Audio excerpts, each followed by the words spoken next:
Hello mga links! Ayan, update po tayo sa ating mga hito na inalagaan natin dito sa ating trapal pond. Ayan.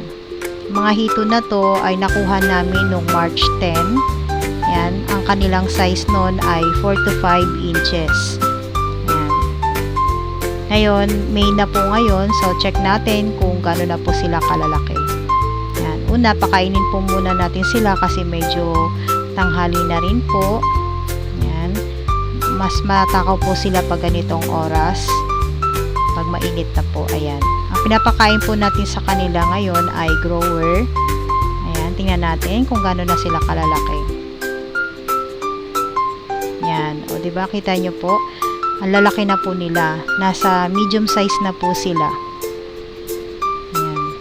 At ang lalakas nila, tama nga po yung advice sa amin na dapat kapag mag-aalaga kami ng hito, kasi nag-start pa lang kami, at kung mag-aalaga kami sa trapal, dapat pala ay 4 to 5 inches yung kanilang laki para mas malaki po yung chance na makasurvive. Ayan. Pwede nyo rin po yan kung mag-aalaga rin po kayo ng hito sa bakuran nyo lang. Yan, pwede po yung setup na ganyan, at pwede rin po yan sila alagaan sa drum na blue. Yan, basta po ang piliin nyo po na fingerlings ay 4 to 5 inches para po mas malaki yung chance na makasurvive. Yun lang po, maraming salamat po.